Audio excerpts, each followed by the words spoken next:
அல்ஹம்துலில்லாஹ். கடவுளை தவிர வேறு தெய்வம் இல்லை என்று கூறுகின்றவனாக, சாட்சியம் பகருகின்றவனாக அம்மாவின் முதல் உரையை ஆரம்பிச்சு மிக்க அருளாளரும் மிக்க கருணையாளருமாகிய கடவுளின் பெயரால் இன்ஷா அல்லாஹ் இந்த ஜும்மால நம்ம சில விஷயங்களை பத்தி பார்ப்போம். நம்மளுடைய மூளை நம்மளுடைய கண்ட்ரோல்ல கிடையாது. நம்மளுடைய மூளை வேற ஒரு பிரபஞ்சத்துல இருந்து வேற யாரோ ஒருத்தர்னால இயக்கப்படுது அப்படிங்கிறத இப்ப சயின்டிபிக்கலா ப்ரூஃப் பண்ணியிருக்காங்க. கடைசி ப்ரூஃப், அதாவது அந்த ப்ரூஃப்ல அந்த சயின்டிபிக் எவிடன்ஸ்ல எந்த மாற்று கருத்துனே கிடையாது. அந்த ப்ரூஃப் அதாவது நம்ம அறிவியலை பொறுத்த வரைக்கும் ஒரு ஆதாரம்னா அந்த ஆதாரம் ரொம்ப சாலிடா இருக்கும். அதான் அறிவியலை ஏத்துக்கிறோம். ஆனா அதே மாதிரியான ஆதாரத்தை இப்ப கண்டுபிடிச்சிட்டாங்க. என்ன சொல்றாங்க அப்படின்னா, உங்க மூளை இருக்குது இல்லையா, உங்க மூளை நீங்க இயக்கல. அந்த மூளையே எங்க இருந்து இயக்கப்படுதுன்னா வேற ஒரு இடத்துல இருந்து இங்க இயக்கப்படுது. நீங்கள் அதாவது அதை சுருக்கமா நான் சொல்லணும் அப்படின்னா என்ன சொல்றாங்க அப்படின்னா, நீங்க யாருமே நீங்க செய்யல, நீங்க எல்லாம் இயக்கப்படுகின்றீர்கள் அப்படிங்கிறாங்க. இயக்கப்படுகிறீர்கள். நம்ம நினைக்கிறோம்ல, நம்ம தான் இதை யோசிக்கிறோம், சிந்திக்கிறோம், அதன்படி இதை நம்ம செய்யறோம் அப்படின்ட்டு. அப்படியெல்லாம் கிடையாதான். எப்ப அறிவியல் ஆய்வு அதை 100% ப்ரூஃப் பண்ணிருச்சு. 100% அதை உறுதிப்படுத்திருச்சு. வேற ஒரு ஆற்றல் நம்மளை இயக்குதை தவிர்த்து நம்மளால எதையுமே செய்ய முடியாதுங்குது அந்த அறிவியல். நம்மளால எதையுமே செய்ய முடியாது அப்படிங்கிறதையும் அது இன்னும் ஆணித்தரமா சொல்லுது. ஆனா அது என்ன விஷயம் அப்படின்னா, இந்த இப்ப நான் சொன்ன நிகழ்வுகள் எல்லாத்தையுமே, இப்ப விஷயங்கள் எல்லாத்தையுமே ஒரு வீடியோல தான் பாக்குறேன். அந்த வீடியோல அந்த விஷயங்கள் எல்லாத்தையுமே சொல்றவரு அறிவியலை பயின்ற ஒருத்தர், அறிவியலை நல்லா கத்துக்கிட்ட ஒருத்தர். இவர் தான் அந்த விஷயங்கள் எல்லாம் சொல்றாரு. இந்த மாதிரி ப்ரூஃப் பண்ணிட்டாங்கப்பா அப்படிங்கிறாரு. அவர் எதை ஆதாரமா எடுத்துக்கிடுவாரு அப்படின்னா, அறிவியல் அதைத்தான் ஆதாரமாவும் எடுத்துக்கிடுவாரு. அந்த அறிவியல் ஆதாரம் எனக்கு இருந்துச்சுன்னா போதும், நான் அதை ஏத்துக்கிறேன் அப்படின்னு சொல்லக்கூடிய ஒரு நபர் அவர். அறிவியல் ஆதாரம் இருந்துச்சுன்னா இதை நான் அக்செப்ட் பண்ணிக்கிறேன், அறிவியல் ஆதாரம் இருந்துச்சுன்னா கடவுளை நான் ஏத்துக்கிறேன் அப்படின்னு சொல்லக்கூடிய நபர். ஆனா அந்த மாதிரி சொல்லக்கூடிய நபரே கடைசியா என்ன தெரியுமா சொல்றாரு, இவ்வளவு ப்ரூஃபையும் கொடுத்தாச்சு, இதுக்கு மேல ப்ரூஃப் தேவையில்லைன்னு சொல்லிட்டாங்க. அந்த அறிவியல்லையே இதுக்கு மேல ப்ரூஃப் தேவையில்லை, உங்க மூளை நீங்க செய்யல எந்த விஷயத்தையுமே எல்லாமே வேற ஒரு இடத்துல இருந்து நிகழ்த்தப்படுது, அது இங்க நிகழ்வு அப்படிங்கிறதுக்கு ப்ரூஃப் பண்றதுக்கு இதுக்கு மேல ப்ரூஃப் தேவையில்லை. இது எதை வச்சு நான் சொல்றேன் அப்படின்னா, குவாண்டம் பிசிக்ஸ் சொல்லி அந்த விஷயத்த வச்சு நான் சொல்றேன். அதெல்லாம் உங்களுக்கு ரொம்ப டீப்பா டெப்தா நம்ம சொல்லணுங்கிற தேவையில்லை. இப்போதைக்கு இது ஒரு ப்ரூஃப் இருக்கு, அதை நீங்க டெப்தா பார்க்கணும்னா நான் உங்களுக்கு அந்த ஆதாரத்தை அனுப்பி விடுறேன் இன்ஷா அல்லாஹ். ஆனா அதை ஆதாரமாக ஏற்றுக்கொள்ளக்கூடிய அந்த நபர் இருக்கிறாரு இல்லையா, அந்த நபரே என்ன சொல்றாருன்னா, அறிவியல் இதெல்லாம் சொல்லிடுச்சு, ஆனா எனக்கு இதுல நம்பிக்கை இல்லை அப்படிங்கிற.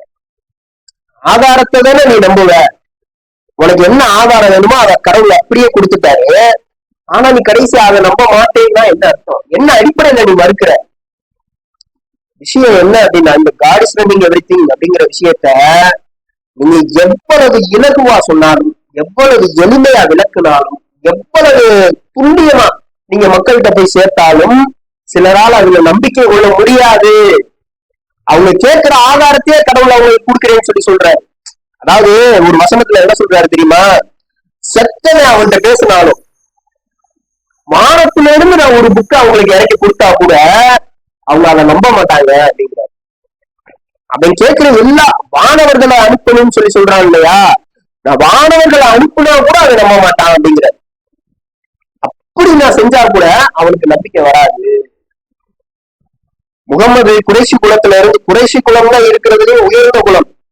குறைசி குலம் அப்ப தாழ்ந்த குலம்லாம் இல்ல, உயர்ந்த குலத்துல இருந்துதான் முகமதுங்கிற ஒரு நபரை தேர்ந்தெடுக்கிறாரு அல்லாஹ். அவரு போய் சொல்லும் போது அவரை ஏற்க மறுக்கிறாங்க. அவரை போய் சொல்லும் போது அவரை ஏற்க மறுக்கிறாங்க. அப்ப அல்லாஹ் என்ன சொல்றாரு, கடவுள் என்ன சொல்றாரு அப்படின்னா, அவர்கள் ஏற்றுக்கொள்ள மறுப்பது உண்மை அல்ல அப்படிங்கிறார். அவங்க இந்த செய்தியத்தான் ஏற்றுக்கிற மறுக்கிறாங்க.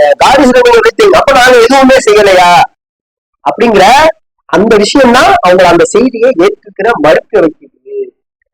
அப்ப இவ்வளவு துல்லியமான ஆதாரங்கள் கொடுத்தோம் உங்களால அதை ஏத்துக்கிற முடியலன்னா அது உங்களுக்குள்ள உள்ள ஒரு ஆணவத்தின் விளைவாகத்தான் அது நடக்குது. இதுல இருந்து இன்னும் நம்ம சில விஷயங்களை பார்ப்போம்.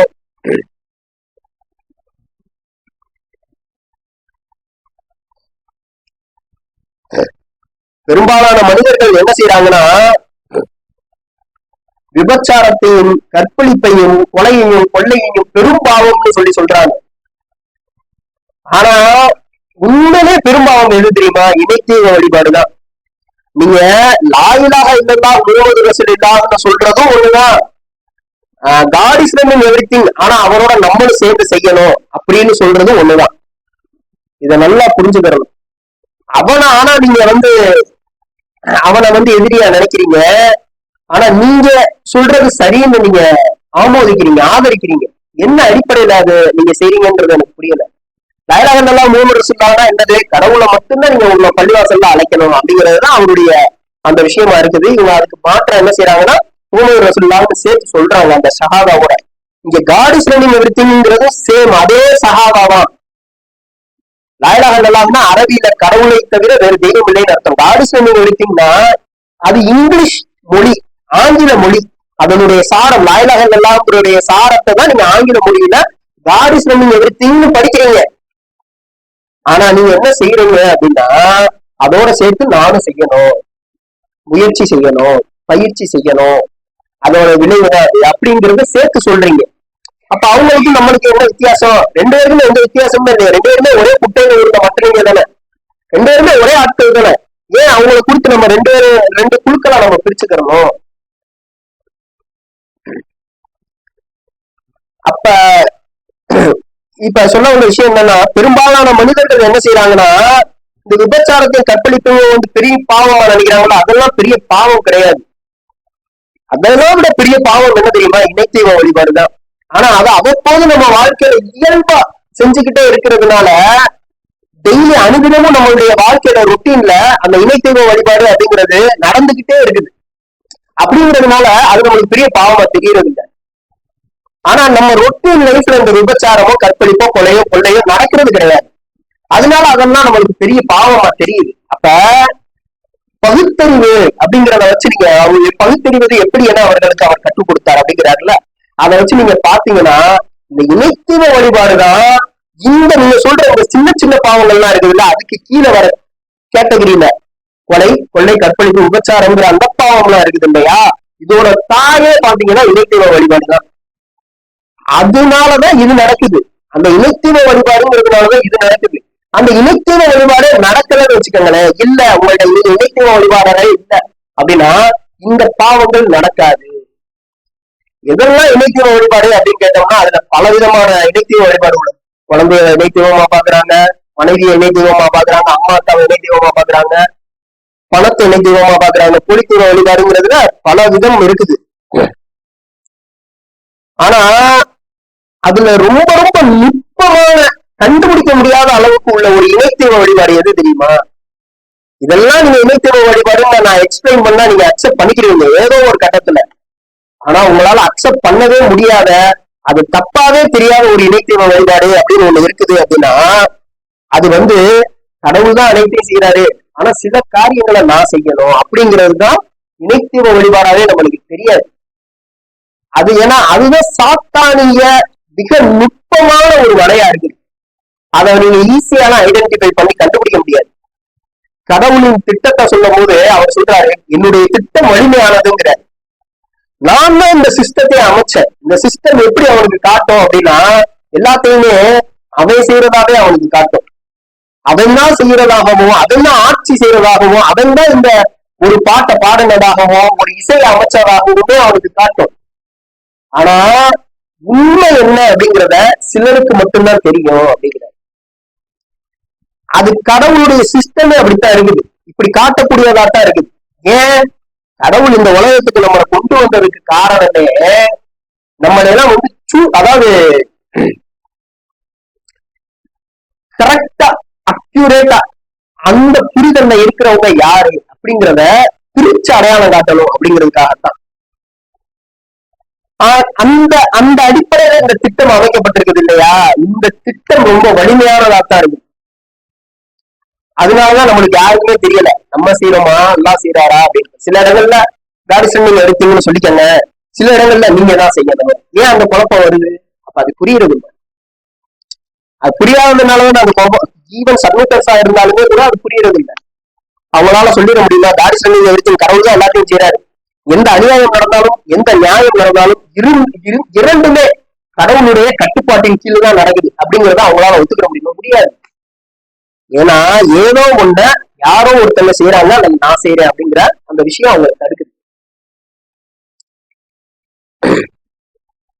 மேலும் அந்த விஷயத்துல இருக்கிறாங்கல்ல, அந்த நான் தான் செய்யணும், கடவுளும் செய்யறாரு நானும் செய்யணும் அப்படிங்கிற விஷயத்துல இருக்கிறவங்க தான் பெரும்பாலும் பெரும் பாவங்களை செய்யக்கூடிய நபர்களாக. ஏதோ நான் ஒரு சும்மா நான் சொன்னேன், பெரும் பாவங்கள் யாரால செய்யப்படுது இந்த உலகத்துல அப்படின்னா அவங்களாலதான் செய்யப்படுது. முயற்சி செய்யணும்னு சொல்றாங்கல்ல, அந்த முயற்சி செய்யறத கொண்டு வந்து இப்படியே கம்பைன் பண்ணுங்க. நீங்க தான் செய்யணும், ஆனா நீங்க முயற்சி செய்ய, அதாவது கடவுள் தான் அனைத்தையும் செய்யறாரு, ஆனா நீங்க முயற்சி செய்யணும்னு சொல்றீங்க. அதை இங்க கொண்டு வந்து நம்ம கம்பைன் பண்ணி காட்டுவோம். நட்பு வட்டாரத்துல, அதாவது ஒரு வசனத்துல சொல்றாரு, நட்பை பத்தி சொல்லும் போது சொல்றாரு, உங்களுடைய அதாவது கடவுளையும் அவருடைய தூதரையும் எதிர்க்கக்கூடியவர்கள் உங்களுடைய உடன் பிறந்தவர்களாகவோ உங்களுடைய குலத்தவர்களாகவோ உங்களுக்கு தெரிஞ்சவங்களாகவோ யாரா இருந்தாலும் அவங்களோட நட்பு நம்பிக்கையாளர்கள்ங்கிறவங்க அவங்களோட நட்பு கொள்றதை நீங்கள் ஒருபோதும் காண மாட்டீங்கிறார். இதுக்கு வசனம் எடுத்து வச்சேன், ஆனா அந்த வசனத்தை நான் குறிச்சு வச்சுறதுக்கு தவறிட்டேன்னு நினைக்கிறேன். அது நட்பு கொள்ளவரை நீ காண மாட்டேங்கிறார். இப்ப முயற்சி செய்யணும்னு சொல்றவங்க இருக்காங்க இல்லையா, இவங்களுக்கு ஒரு டெஸ்ட். நீங்க உங்க நட்பு வட்டாரத்துல உங்களுடைய பெஸ்ட் ஃப்ரெண்ட் யாருங்கிறது ஒரு இணைப்பு வழிபாடாரா இருக்கலாம், பிரசாதை மறுக்கக்கூடிய ஒருத்தரா இருக்கலாம், உங்களுடைய சொந்தக்காரங்களும் அப்படி இருக்கலாம். நீங்க அவங்களுடைய நட்பை துண்டிச்சுக்கிட்டீங்களா அப்படின்னு கேட்டோம்னா கிடையாது. என்னுடைய சொந்தம் சுண்ணச்சமாத்துலதான் இருப்பாங்க, என்னுடைய சொந்தக்காரங்க, அவங்கள்ட்ட எல்லாம் இருந்து நம்ம பழக்க வழக்கத்தை எல்லாம் துண்டிச்சுக்கிட்டோம்னா கிடையாது. என்னையுமே உட்படுத்திதான் சொல்றேன். இந்த முயற்சி செய்யணும்னு சொல்றவங்கள்ட்ட கேட்டீங்கன்னா அவங்களும் அதே தான் சொல்லுவாங்க, கிடையாது. சரி, நீங்க முயற்சி செய்யலாம்ல, அவங்களுடைய பழக்க வழக்கத்தை எல்லாம் ஒட்டுமொத்தமா முடிச்சுக்கிறதுக்கு அவங்கள்ட்ட பேச மாட்டேன், இனிமே அவங்கள்ட்ட பேசுறதுல இந்த ஒண்ணுமே இல்லை அப்படின்னு சொல்றதுக்கு முயற்சி செய்யலாம்ல. ஆனா அதை முயற்சி செய்யலாம்ல அப்படின்னு கேட்டா அவங்களுடைய பதில் என்னவா வரும் அப்படின்னா இன்ஷா அல்லான்னு. இன்ஷா அல்லா, ஆமா அதை செய்யணும் அப்படின்னு தானே சொல்லுவாங்க. ஒரு சப்மிஷன் அதுல இருக்கிறவங்க அப்படித்தானே சொல்லுவாங்க, இன்ஷா அல்லா இன்ஷா அல்லா, ஆனா அவங்கள்ட்ட அதை செய்யணும் இன்ஷா அல்லா அப்படின்னு சொல்லுவாங்க. அப்படின்னா என்ன அர்த்தம்?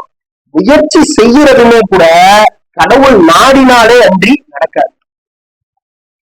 நம்பிக்கையாளர் ஆகுறதுக்கு நான் முயற்சி செஞ்சாத்தானே நம்பிக்கையாளர் ஆக முடியும். ஃபேக்ட் தான், நம்பிக்கையாளர் ஆகுறதுக்கு நீங்க முயற்சி செஞ்சாதான் நம்பிக்கையாளர் ஆக முடியும்.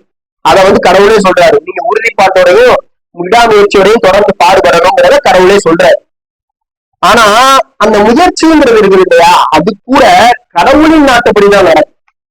மாறா நீங்களா அதை செய்ய முடியாது. கடவுள் நாடுனா ஏன் அப்ப நீங்க இது வரைக்கும் அந்த முயற்சியை செய்யல? வசனம் இருக்குது, இப்ப கூட நான் சொல்லிட்டேன் உங்கள்கிட்ட, நீங்க அந்த நட்பை துண்டிச்சுக்கணும் அப்படிங்கிற வசனத்தை எடுத்து நான் மேற்கோள் காட்டி சொல்லிட்டேன். இன்னைக்கு நீங்க முடிவு எடுத்து நாளைக்கு அதை செஞ்சிருவீங்களா? செய்யறதுக்கான துணிச்சலும் கடவுள் தான் பெரியவருங்கிற நம்பிக்கை உங்கள்ட்ட இருக்குதா? செய்ய முடியுமா உங்களால? முடியாது. ஏன்? கடவுள் நாடல. ஆனா அவர் நாடிட்டாருன்னா இது நடக்கும். இதுதான் கான்செப்ட். நீங்க முயற்சி செய்யறதுமே கூட கடவுளுடைய விருப்பத்தின் கீழதான் அது நடக்குமே தவிர்த்து நீங்களா தன்னிச்சையாக செயல்பட எதுவுமே கிடையாது, முடியாது. இல்ல இது மட்டும் இல்ல, இது மாதிரி நிறைய வசனங்கள் நான் சொன்னது இன்னும் அக்யூரேட்டா அந்த வசனம், அந்த ஸ்பாட் அதுல ரொம்ப அக்யூரேட்டா இருக்கும். நீங்க செய்ய மாட்டாங்க அப்படிங்கறத சொல்லுவாரு. சரி, இப்ப அடுத்த கேள்வியா நம்மள்ட்ட என்ன கேக்குறாங்க அப்படின்னா, காட் இஸ் ரன்னிங் எவ்ரிதிங்னு சொல்லிட்டு நான் எந்த பாவம் வேணாலும் செஞ்சுக்கலாமா அப்படின்னு சொல்லி கேட்கிறாங்க. இது முக்கியமான கேள்வி. காட் இஸ் ரன்னிங் எவ்ரிதிங்னு சொல்லிட்டு நல்ல கேள்வின்னு தான் அதுல. ஆனா விஷயம் என்ன அப்படின்னா, அந்த நல்ல கேள்வி சொல்லக்கூடாது, அது தப்பா சொல்லிட்டேன். அந்த கேள்வியே தப்பானது. அதாவது காட் இஸ் ரன்னிங் எவ்ரிதிங் அப்படின்னு சொல்லிட்டு நான் என்ன பாவம் வேணாலும் செஞ்சுக்கலாமா? செய்ய முடியாதுங்கிறத நான் சொல்றேன். கடவுள் நாடலைன்னா உன்னால அதை செய்ய முடியாது. கடவுள் அந்த இடத்துல அந்த நாடு இருந்தாருன்னா நீ மறுத்தா கூட அதனால நீ அந்த இடத்துல அந்த நிகழ்வு நடந்துடும். அது காட் இஸ் ரன்னிங் எவ்ரிதிங் அப்படிங்கிற அந்த கான்செப்டுக்குள்ள வந்தவங்க இருக்காங்கல்ல. அதாவது நான் சொல்றது முழுசா, ஆமா எனக்கு எந்த சக்தியுமே இல்ல, கடவுளுக்குத்தான் எல்லா சக்தியும் இருக்குது அப்படின்னு உள்ளக வந்தவங்க இருக்காங்கல்ல, அவங்க அந்த மாதிரியான பாவங்களை செய்ய மாட்டாங்க. கடவுளே உள்ளக இன்வால்வ் ஆகி அதை தடுக்கிறார். வசனங்கள்லாம் நம்ம பார்க்கத்தானே செய்யறோம்.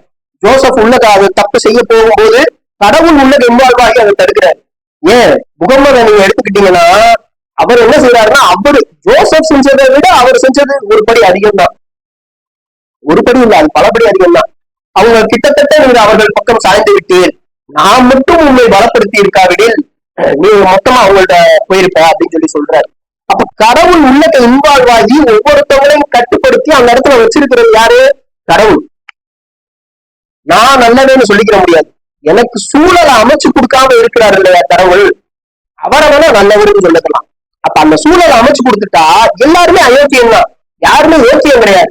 அதைத்தான் கடவுள் சொல்றாரு, உனக்கு அந்த சூழல்ல இருந்து நான் தான் பாதுகாப்பு கொடுக்குறேன், அந்த சூழல் வந்தா கூட உன்னை கூட்டிட்டு வர்றது நான் தான் அப்படிங்கறத கடவுள் நம்மளுக்கு புரிய வச்சிருக்கிற. இதுல நம்ம தான் செய்யணும், நம்ம தான் செஞ்சோங்கிறது எந்த மாதிரியான புரிதல் நம்மளுக்கு காட்டுது? கடவுள் இயற்கை உள்ளுணர்வுன்னு ஒண்ண வச்சிருக்கிறாரு நம்மளுக்குள்ளக்க, சாத்தானிய உணர்வுங்கிறதையும் உள்ளக வச்சிருக்கிறார். இந்த சாத்தானிய உணர்வு தான் கடவுள் எல்லா இடத்துல இருந்து நம்மளை காப்பாத்தி கூட்டிட்டு வர்றாருல்ல.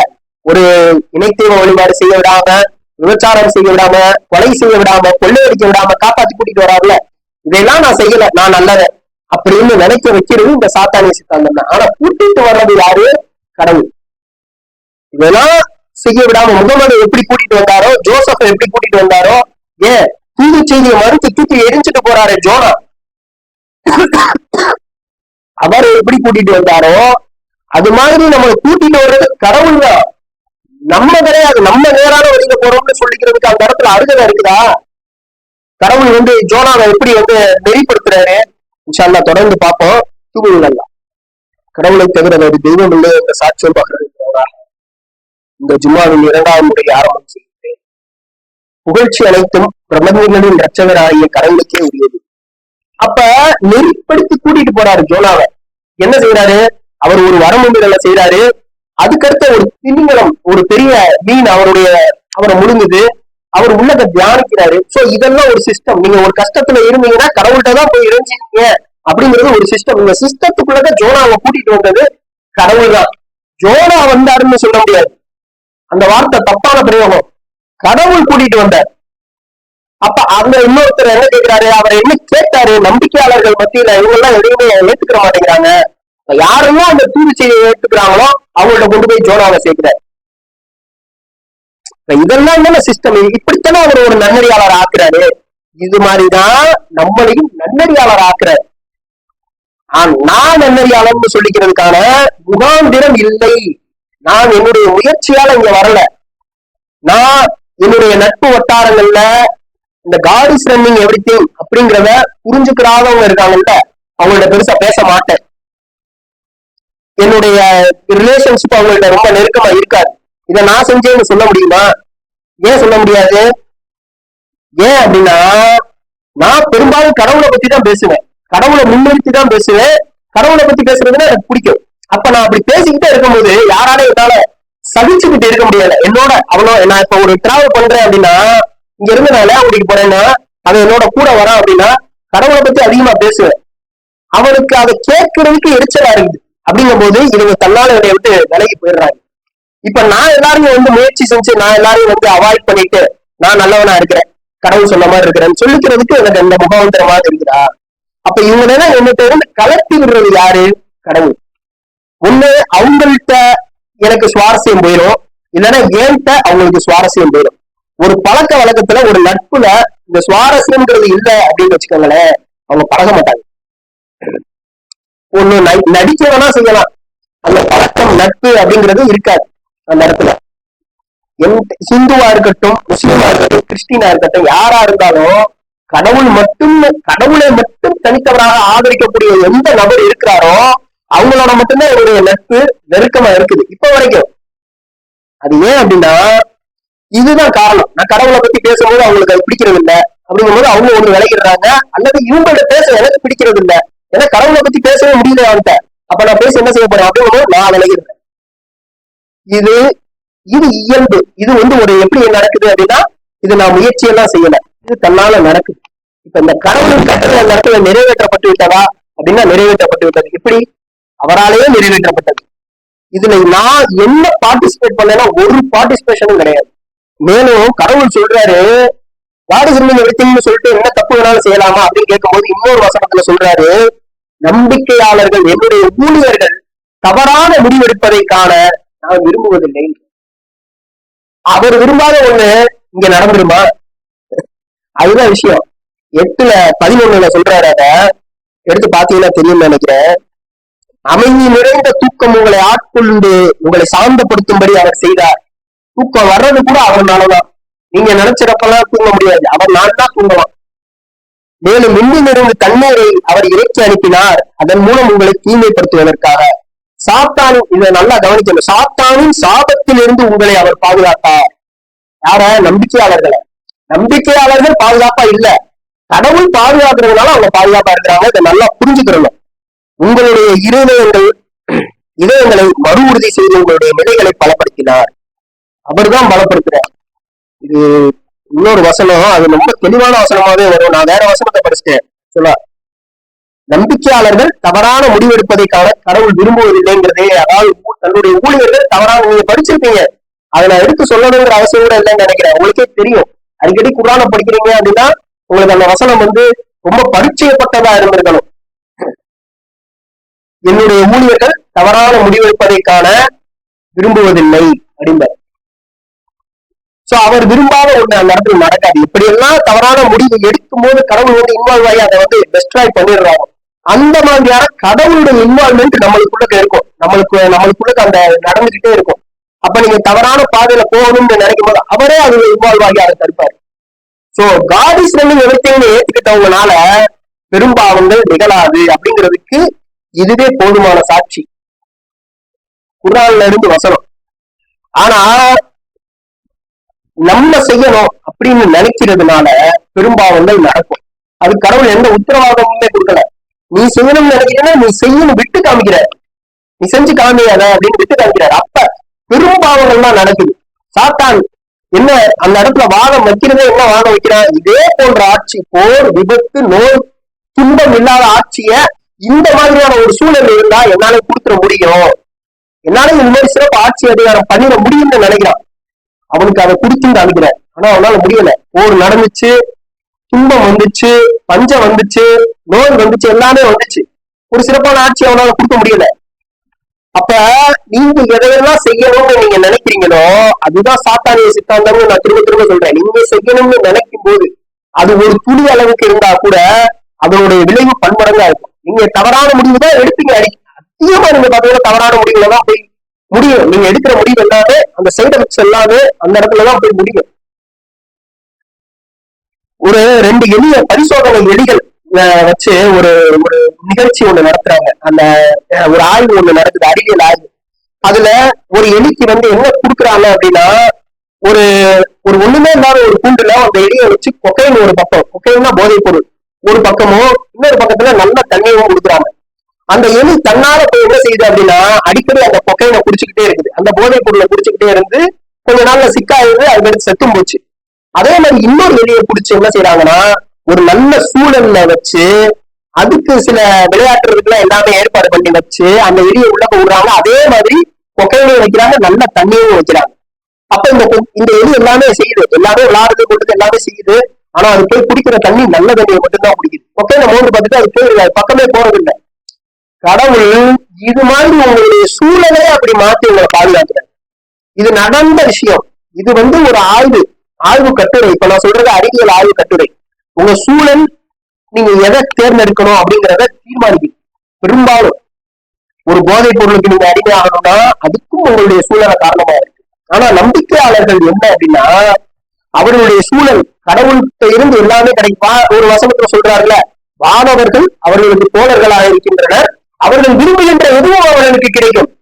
அப்ப நம்பிக்கையாளர்களுக்கு தோழர்களா வானவர்கள் இருக்கும்போது அவங்க ஆசைப்படுற எல்லாத்தையும் கடவுள் கொடுத்துக்கிட்டே இருக்கும்போது அவன் எதுக்காக ஒரு தண்ணி அடிக்கிறதோ ஒரு மது அருந்துறதோ ஒரு அந்த ஒரு நீங்க எல்லாமே கெட்டதுன்னு பாக்குறீங்கல்ல, அந்த பக்கத்துல எதுக்காக போகணும்?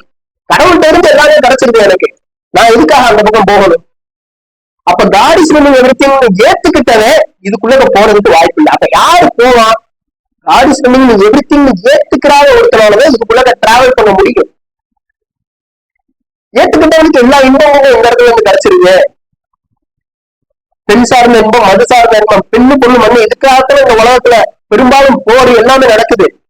எல்லாருமே ஓடிக்கிட்டே இருக்கிறது, இது மூணு பேரும் ஓடிக்கிட்டே இருக்கு. ஆனா இந்த இன்பம் இதுல கிடைக்கும் போது எதுக்காக நம்ம அந்த பக்கம் போக போறோம்? அதத்தான் கடவுள் சொல்றாரு. அவங்க எப்படி இருப்பாங்க அப்படின்னா, கடவுளோட விருப்பத்தையே தன் விருப்பமாக கொண்டு இந்த வாழ்வு அவங்க கழிப்போட மகிழ்ச்சியோட கழிச்சிடுறாங்க. அவங்களுக்கு இந்த வாழ்க்கையில மறுமுடகத்திலே மகிழ்ச்சிங்கிறது இப்படித்தான் சொல்றாரு. நான் இப்ப எளிய வச்ச ஒரு உதாரணம் சொன்னேன்ல, இதே உதாரணம் மனிதர்களுக்கும் பொருந்தும். கடவுள் தான் நம்மளை கட்டுப்படுத்துறாரு. கடவுள் நம்மளா உள்ள செஞ்சுக்கிட்டு இயக்கிட்டு இருக்கிறதுக்கு ஒண்ணுமே இல்லை. அதுவும் இவ்வளவு நேரம் நம்ம அவங்க அந்த பேரின்பத்திலேயே இந்த காலம் ஃபுல்லாத்தையும் கழிச்சிடுறாங்க. அவங்களுக்கு எல்லாம் 2 மடங்கு வெகுமதின்னு சொல்லி ஒரு வசனம் வரும், நீங்க படிச்சிருப்பீங்கன்னு நினைக்கிறேன். 2 மடங்கு வெகுமதி. இந்த பூலோகத்திலேயே அவங்களால சந்தோஷமா இருக்க முடியும், அவங்க மறுமையிலேயே அவங்களால சந்தோஷமா. இதுதான் 2 மடங்கு வெகுமதி. அவங்க இந்த வாழ்க்கையில வாழ்ற வரைக்கும் அவங்களுக்கு கஷ்டம், அச்சம் எதுவுமே இருக்காது. அச்சம்ங்கிறதே சாத்தானின் ஆயுதம்ங்கிறார். நம்பிக்கையாளர்கள் அந்த அச்சம் தீண்டவே இல்லை. ஏன் அப்படின்னா அது முழுக்க முழுக்க கடவுளை சார்ந்து இருக்கிறதுனால, முழுக்க அந்த வார்த்தையை நல்லா முழுமையாக கடவுளுக்கு அர்ப்பணித்து இருக்கிறதுனால நம்பிக்கையாளர்களுக்கு அச்சமோ கவலையோ இருக்கவே இருக்காது. இந்த வாழ்க்கையிலையும் அந்த வாழ்க்கையிலையும் பேரின்பத்துலதான் இருப்பாங்க. ஆக்சுவலா இன்னும் உங்களுக்கு சுருக்கமா சொல்லணும் அப்படின்னா, அவங்களுடைய சொர்க்கம் இந்த உலகத்திலே அவங்களுக்கு ஸ்டார்ட் ஆயிடும். அவங்க இந்த வாழ்க்கையில வந்து பிறந்து இந்த புரிதலுக்குள்ளக்க வர்றாங்கல்ல, இந்த புரிதலுக்குள்ளக்க வந்ததுல இருந்து அவங்களால நிம்மதியா மட்டும்தான் இருக்க முடியும். அவங்களுடைய இயல்பு சந்தோஷமா மாறிடும். அவங்களுடைய இயல்பான எல்லா விஷயங்களுமே சந்தோஷத்திற்கான மூலாதாரங்களாக மாறிடும். மேலும் அல்லா சொல்றாரு, அப்ப அவங்க எல்லாம் கஷ்டப்பட மாட்டாங்களா? அவங்களும் கஷ்டப்படத்தான் செய்வாங்க. ஆனா அந்த கஷ்டமே பட மாட்டாங்களா அப்படின்னு நம்ம கேட்கலாம். அந்த நம்பிக்கையாளர்களா இருக்கவங்க ஆபரகாம்லாம் கஷ்டப்பட்டாங்கல்ல, எல்லாருமே கஷ்டப்பட்டாங்க இல்லையா? அவங்களுக்கு எல்லாம் அந்த கஷ்டம் இருக்காதா? அவங்களுக்கும் கஷ்டம் இருக்கும், அவங்களும் பாடுபடுவாங்க. ஆனா அது அல்லாஹ் என்ன தெரியுமா சொல்றாரு? ஆர்வத்துடன் பாடுபடுவார்கள். ஆர்வத்தோட, ஆர்வம் இருக்கிற இடத்துல கஷ்டம் இருக்காது. நல்லா தெரிஞ்சுக்கணும். அதுதான் இது உண்மையிலே கஷ்டமானதாங்க. ஆனால் பக்திமான்களுக்கு அவ்வாறு அல்ல அப்படின்னு சொல்லி முடிச்சுருவேன். ஆர்வத்தோட இருக்கும்போது உங்களுக்கு எந்த விஷயமுமே கஷ்டமா தெரியாது. ஒரு பெரிய புக்கை உங்க முன்னாடி கொண்டு வந்து படிக்கணும் அப்படின்னு வச்சா, ஒரு நம்மளுடைய உடல் அமைப்பை பத்தி நீங்க படிக்கணும் அப்படின்னு சொல்லி ஒரு பெரிய புக்கை உங்க முன்னாடி கொண்டு வந்து வச்சா, நீங்க உடல் அமைப்பை பத்தி கத்துக்கிறதுல ஆர்வமா இருந்தீங்கன்னு வச்சுக்கோங்களேன், அந்த புக்கை நீங்க ஈஸியா படிச்சு முடிச்சிருவீங்க. ஆனா கடமைக்குன்னு படிக்கும்போது, அதை முயற்சி செஞ்சு கஷ்டப்பட்டு படிக்கும்போது அந்த புக்கு கஷ்டமா இருக்கும். ஆர்வத்தோட படிக்கிறத ஐஏஎஸ் ஈஸியா பாஸ் பண்ணிடலாம். அந்த ஒரு வெறியோட படிக்கிறத ஈஸியா பாஸ் பண்ணிடலாம். ஆனா அந்த ஆர்வமே இல்லாம ஐஏஎஸ் படிச்சு பாஸ் ஆகணுங்கிறது முடியாதுன்னு சொல்ல முடியாது, கஷ்டம். அப்ப அவங்க நம்பிக்கையாளர்களை பொறுத்த வரைக்கும், அந்த வட்டத்துக்குள்ள வந்தவங்களை பொறுத்த வரைக்கும் அவங்க கஷ்டப்படுறதுக்கு ஒண்ணும் கிடையாது. ஆர்வத்துடன் பாடுபடுவார்கள். 9:24, 9:88 வசனத்தையும் நீங்க எடுத்து பாத்தீங்கன்னா தெரியும். 9:24 படிக்கிறேன். பிரகடனிப்பீராக, நல்லா கவனிக்கணும் இந்த வசனத்தை. உங்களுடைய பெற்றோர்கள், உங்கள் குழந்தைகள், உங்கள் உடன் பிறந்தோர், உங்களுடைய வாழ்க்கை துணைகள், உங்களுடைய குடும்பம், நீங்கள் சம்பாதித்துள்ள பணம், நீங்கள் கவலைப்படுகின்ற ஒரு வியாபாரம் மற்றும் நீங்கள் வாஞ்சையுடன் இருக்கின்ற இல்லங்கள் ஆகியவை கடவுள் மற்றும் அவருடைய தூதர், மேலும் அவர் நிமித்தம் பாடுபடுதலை விடவும், கடவுள் மற்றும் அவருடைய தூதர் அவர்களின் நிமித்தம் பாடுபடுவதை விடவும் உங்கள் நேசத்திற்குரியவையாக இருக்குமாயின். இந்த வார்த்தையை கவனிச்சீங்களா? பாடுபடுறதை விட உனக்கு அதெல்லாம் நேசிக்கத்தக்கதா இருக்குமாயின். பாடுபடுறதுங்கிறதான் நீங்க நேசிக்கணும். நேசிக்கக்கூடியவங்க அவங்க இருப்பாங்க. கஷ்டப்படுறதுங்கிறத, கடவுள் நிமித்தம் பாடுபடுறதுங்கிறத நேசிக்கக்கூடியவங்க அவங்க இருப்பாங்களாம். அதை விடவும் அது நேசத்திற்குரியதா இருந்துச்சுன்னா, இது பாடுபடுறதுங்கிறதுதான் ஒரு பெஸ்ட் சாய்ஸ். ஆக்சுவலா அதை நீங்க ஆர்வத்தோட செய்யும் போது அது உங்க நேசத்திற்குரியதா இருக்கும். அதை விடவும் அது உங்களுடைய நேசத்துக்குரியவா இருக்குமாயும் அப்போது கடவுள் தன் தீர்ப்பை கொண்டு வருகின்ற வரை சற்றே காத்திருங்கள். தீய சமூகத்தாரை கடவுள் வழிநடத்துவதில்லை.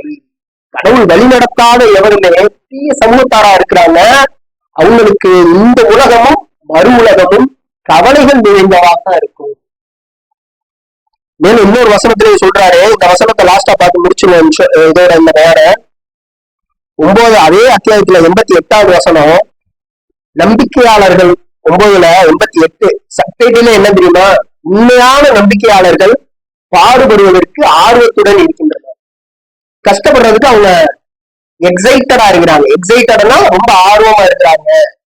தூதரையும் அவருடன் நம்பிக்கை கொண்டு விட்டவர்களையும் பொறுத்தவரை அவர்கள் தங்களுடைய பணத்தையும் தங்களுடைய வாழ்வுகளையும் கொண்டு ஆர்வத்துடன் பாடுபடுகின்றனர்.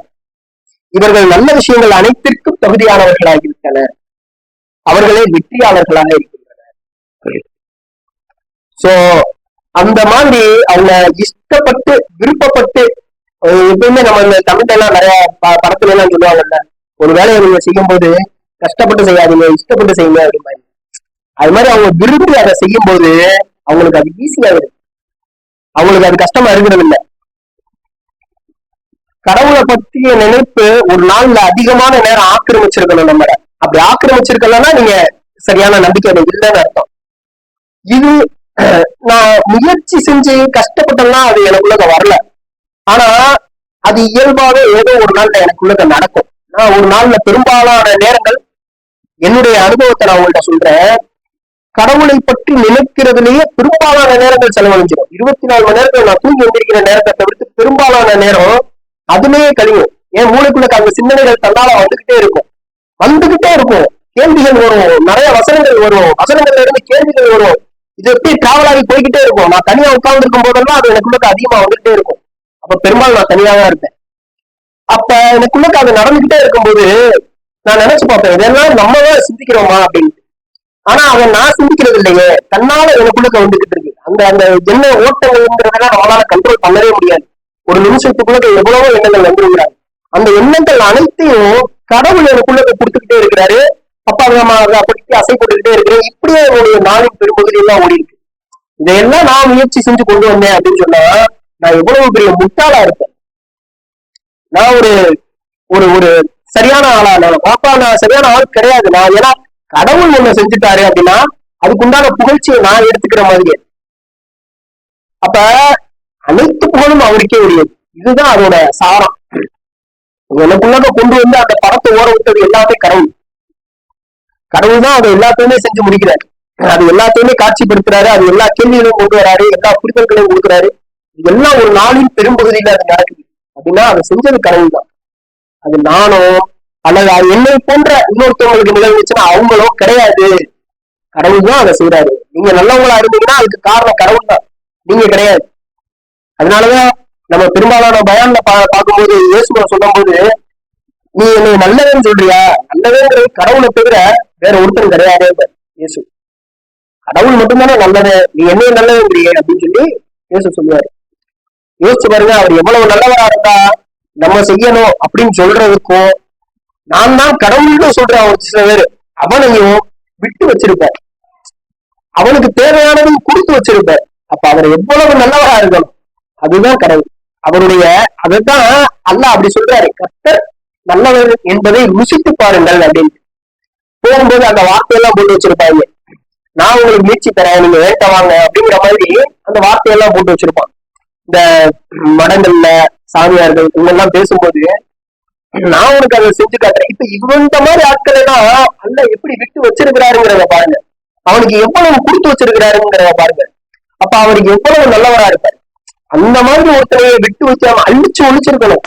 ஆனா அதெல்லாம் செய்யாம கடவுள் அந்த இடத்துல விட்டு வச்சு அவனுக்கும் ஒரு அவகாசத்தை கொடுத்து அதெல்லாம் செஞ்சுறாரு அப்படின்னா அவனுக்கும் ஒரு பாடத்தை நடத்தி அவனுக்கும் புரிய வைக்கிறது அப்படிங்கிறது கடவுளால மட்டும்தான் தெரியும். அப்பதான் இந்த மாதிரி யோசிக்கும் போதுதான் அவர் நல்லவருங்கிறதே நம்மளால ருசிக்க முடியும். அதிகமான நேரம் நம்ம மனசை அவர் ஆக்கிரமிச்சிருக்கணும். இன்ஷா அல்லாஹ் இதோட இந்த பயானை முடிச்சுக்கிறேன். அக்கிமு ஸலாம்.